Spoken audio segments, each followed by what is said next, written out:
Okay, a lot of times you'll find some phrases in the Bible and you just don't quite understand it. And it comes across as pretty strange. And it's hard for you to rationalize with. And I found quite a few of these. I think I found about 232 of them. But just in my studies, through the 35 years here. But here's a here's a good one. Isaiah 36:12 is whenever the priests are talking and what he should do, and he tells Rabshakeh uh, to go and hang out with these guys and do what they're supposed to do. But Rabshakeh said, "Hath my master sent me to thy master, and to thee to speak these words? Hath he not sent me to the men that sit upon the wall, that they may eat their own dung and drink their own piss with you?" You can look this up, and the new versions of the Bible have actually tried to tone this down quite a bit and change the words. But if you look at the ancient Hebrew, this is it. And it sounds like it's really a part of the ancient Hebrews. Something that the ancient Jews used to do would be eating their own dung and drinking their own piss. And that just sounds terrible, Has he not set me men to sit upon the wall?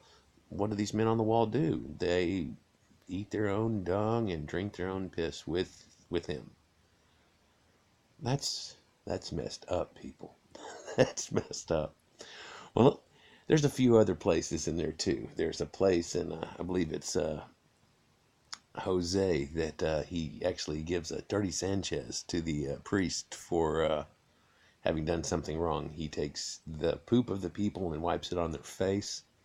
And God does this, and he says even the festivals. So it's basically like your birthday cake poop, if you will, that he smears onto it. And it's just crazy verses here. Let's see what Ezekiel says here. So Ezekiel, you've ever heard the story of Ezekiel where he has to lay on one side for a certain period of time because of the iniquity of the house of Israel? You know, and so he lays upon one side of his body for 40 days, and another one, and he lays for 100 days and stuff, and behold, I will lay bands upon thee, and thou shalt not turn thee from one side to another. Thou hast ended the days of the siege. um, and so he's got him laying on one side and then the other, and it's just weird uh, that he has to bear the iniquity of Israel.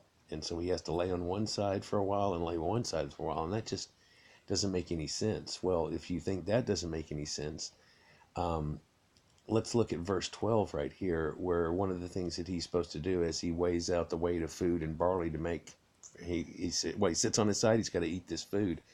And thou shalt eat it as barley cakes, and thou shalt bake it with dung that cometh out of man in their sight. So he's going to eat a shit biscuit. And yes, in fact, he's going to eat a bunch of them. And hold on, and thou shalt bake it with dung that cometh out of man in their sight. Wow. So hold on, you're going to bake a shit biscuit that comes out of people right in front of them, and you're going to eat this stuff. Is it your crap, or is it? Apparently, it's your crap. Well, that's weird. Let's go on. So you find out, he goes, and the Lord even thus shall give children of Israel eat the defiled bread among the Gentiles, whither I will drive them. So now these Jews are going to try to feed all the Gentiles, which is everybody but Jews, I guess us, shit biscuits. That's weird. Okay, you think that's weird? Let's see. Then I say, Ah, O Lord, behold, my soul hath not been polluted. For from my youth up until now I have not eaten of that which dieth of itself, or is torn to pieces, neither came there abominable flesh into my mouth. So I guess he's saying here that I've not eaten of that which dieth of itself, plants and vegetables and fruit and things off trees, or is torn to pieces. Yeah, I mean lettuce, vegetables, things like that, or even meat torn to pieces. Neither came there abominable flesh into my mouth. So he hasn't eaten anything, right? But so he tells God, hey man, I don't eat food.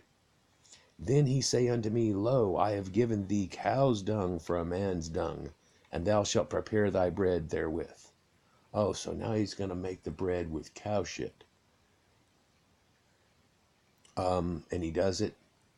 Where does he do it? He does it right there in their sight. He shall eat it as barley cakes, and thou shalt bake it with dung that cometh out of man in their sight. Does it start to sound like God's got some kind of poop fetish to you? I mean, what is going on here? This is Ezekiel 4. Yeah?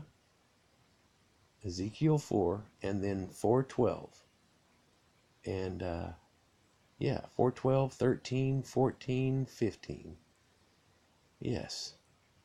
Poop eater. Apparently they've got a lot to do with this poop thing. Anyhow, if you like the fact that I found this stupid shit in the Bible. No pun intended. And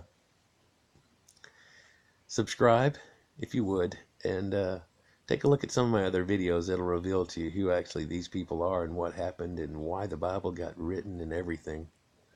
Something exciting that mankind is just now finding after 2,000 years of searching. I've been searching for 35 years, and I finally just stumbled right into the room. And I'd been sitting there the whole time staring at it. Look up the white elephant in the Bible.